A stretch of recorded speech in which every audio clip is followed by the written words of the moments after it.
안녕하세요. 오늘 밤은 캐럴 드웨이의 책 마인드셋 이야기를 해보겠습니다. 이 책은 단순히 열심히 일해라 같은 자기 개발을 말하지 않습니다. 오히려 그 반대에 가깝습니다.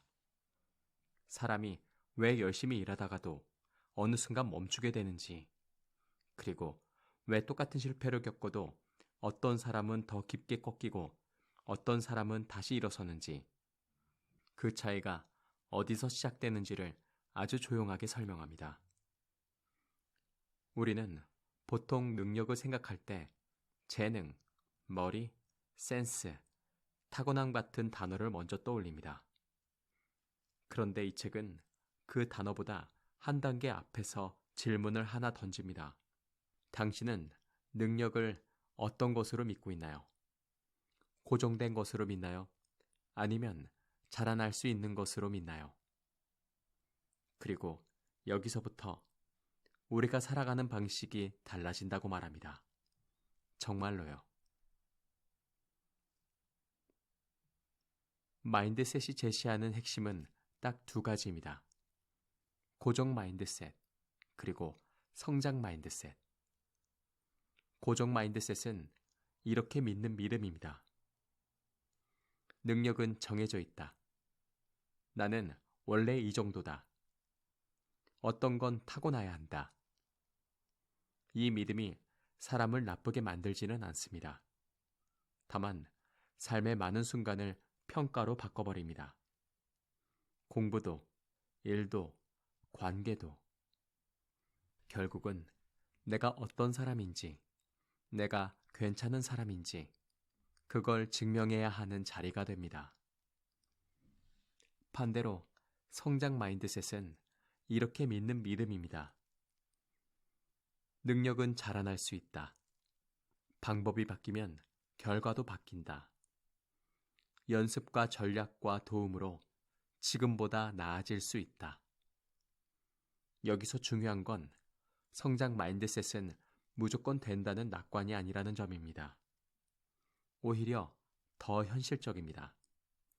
잘 안 되면 그 이유를 감정으로 덮지 않고 방법으로 좁혀서 다음 시도에 붙입니다. 그게 성장 마인드셋의 방식입니다. 이 책을 읽으면서 가장 크게 느끼게 되는 건 사람을 바꾸는 건 사건 자체가 아니라 사건을 해석하는 렌즈라는 사실입니다.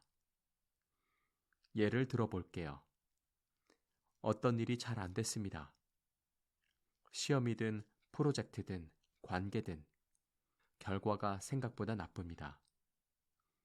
고정 마인드셋은 그 순간 이런 질문을 하기 쉽습니다. 내가 부족한가? 나는 원래 안 되는 사람인가? 사람들이 나를 무능하다고 보면 어떡하지? 이 질문들은 조용하지만 방향이 한 군데로 흐릅니다. 정체성으로요. 결과가 나가 됩니다. 그래서 다음 행동이 많이 어렵습니다. 다시 시도하기 어렵고 도전이 점점 작아지고 무엇보다 실패를 숨기고 싶어 합니다. 사람은 자기 존재를 지키려고 하니까요. 하지만 성장 마인드셋은 같은 순간에 질문이 다릅니다. 어디서 막혔지? 이번 방법의 약점은 뭐였지? 다음엔 무엇을 바꿔볼까? 이 질문은 나가 아니라 과정을 향합니다. 그래서 실패가 조금 덜 무섭습니다. 왜냐하면 실패가 끝이 아니라 다음 수정의 출발점이 되기 때문입니다. 책은 반복해서 말합니다. 성공을 결정하는 건 재능의 차이가 아니라 실패를 다루는 방식의 차이라고요. 마인드셋에서 가장 많이 회자되는 주제가 칭찬입니다. 특히 아이를 키우시는 분들 혹은 사람을 리드하는 분들이라면 이 부분이 꽤 선명하게 남을 수 있습니다. 우리는 누군가가 잘했을 때 이렇게 말하곤 합니다. 너 진짜 똑똑하다. 역시 재능 있네. 너는 원래 잘해. 기분이 좋아집니다. 하지만 이 칭찬이 반복되면 사람은 어떤 결론을 배우게 됩니다. 나는 똑똑해야 한다. 나는 잘해야 한다. 그래야 사랑받는다. 그리고 이 결론은 도전을 막기도 합니다. 왜냐하면 도전은 실패를 포함하고 실패는 똑똑함이 흔들리는 순간이 되니까요. 그래서 책은 다른 종류의 칭찬을 권합니다. 결과가 아니라 과정을 칭찬하는 방식입니다. 어려운 걸 골랐네. 끝까지 붙잡았구나. 방법을 바꿔서 다시 시도했네. 도움을 요청한 판단이 좋았어. 이 말들은 사람을 고정하지 않습니다. 대신 사람의 움직임을 성장으로 이어줍니다. 너는 이런 사람이 아니야가 아니라 너는 이렇게 나아가고 있어로요. 밤에 조용히 생각해보면 칭찬이란 건 결국 이런 일이 아닐까 싶습니다. 누군가의 오늘을 설명하는 말이 아니라 누군가의 내일을 열어주는 말. 이 책의 가장 현실적인 조언은 실패를 판결로 만들지 말라는 겁니다. 우리는 실패를 하면 나도 모르게 마음속에서 문장이 생깁니다. 역시 나는 안 돼. 나는 이 정도야. 나는 재능 없어. 그 문장은 사실 결과에 대한 설명이 아니라 자기에 대한 판결입니다. 그리고 판결을 받아들이면 행동은 줄어듭니다. 성장 마인드셋은 그 판결을 조금 늦춥니다. 아니, 정확히는 판결 대신 다른 해석을 붙입니다. 이 방법이 지금은 부족했다. 이 부분은 연습이 필요하다. 전략을 바꾸면 결과가 달라질 수 있다. 이렇게 바뀌면 실패는 나가 아니라 자료가 됩니다. 그리고 자료가 되면 다음이 생깁니다. 책을 읽고 나면 이런 문장이 남습니다. 성장 마인드셋은 마음가짐이면서도 사실은 습관이고 루틴이라는 것.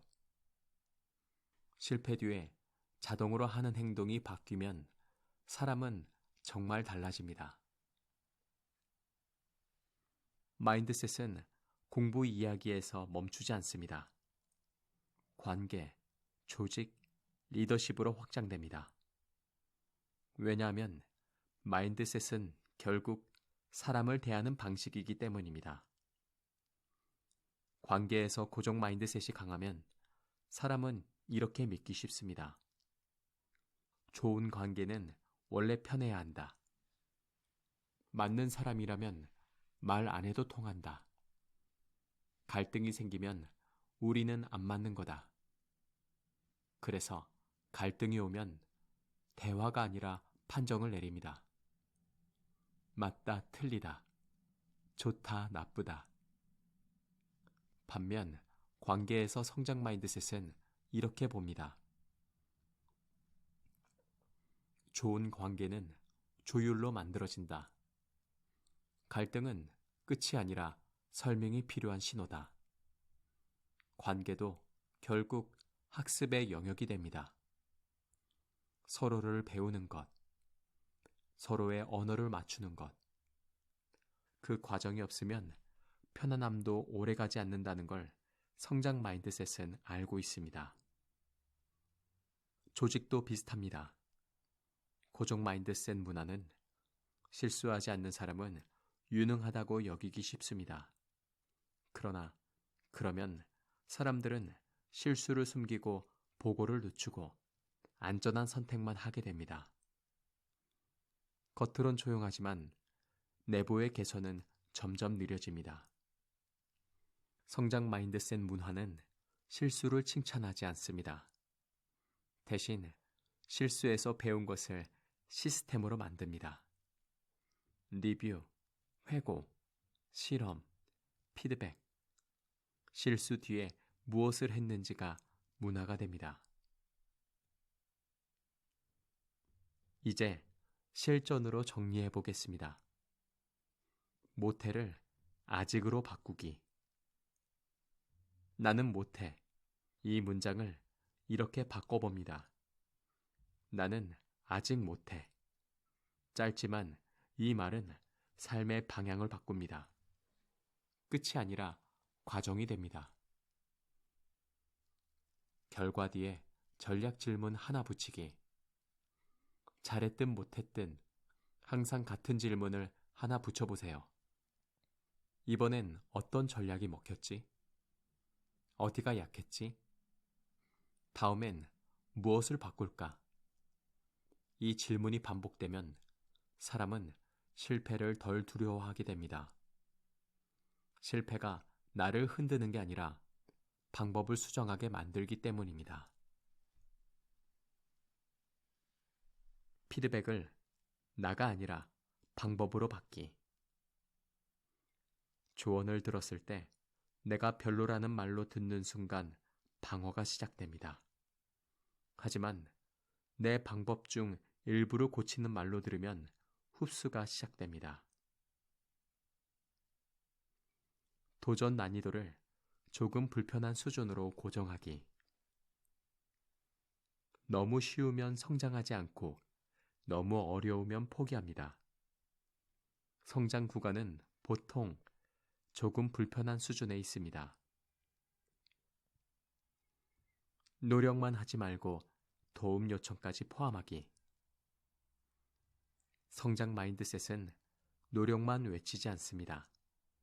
노력, 전략, 도움, 반복이 한 세트입니다. 도움 요청은 약함이 아니라 성장을 위한 기술입니다. 마지막으로 이 책을 소개할 때 신뢰도를 높여주는 부분이 있습니다. 성장 마인드셋도 오해되기 쉬운 지점이 있어요. 첫째, 성장 마인드셋은 무조건 된다가 아닙니다. 현실을 인정하고 다음 행동을 설계하는 것입니다. 둘째, 과정 칭찬을 기계적으로 따라하면 안 됩니다. 핵심은 과정이 다음 시도로 이어지게 만드는 것이지 과정을 칭찬하는 형식 자체가 아닙니다. 셋째, 나는 성장형이야 라는 말로 끝내면 안 됩니다. 성장 마인드셋은 말이 아니라 행동입니다. 실패 후에 무엇을 했는지가 전부입니다. 마인드셋 이슈는 가장 큰 변화는 나를 평가하는 방식이 바뀌는 겁니다. 나는 어떤 사람인가? 이 질문이 나는 어떻게 성장할 수 있는가로 바뀝니다. 오늘 밤 조용히 한 문장만 남기고 싶습니다. 무언가 막히는 순간, 그때 이렇게 말해보는 겁니다. 아직이다. 그럼 다음엔 무엇을 바꿔볼까? 지금까지 무엇이든 내레이션이었습니다. 시청해주셔서 감사합니다.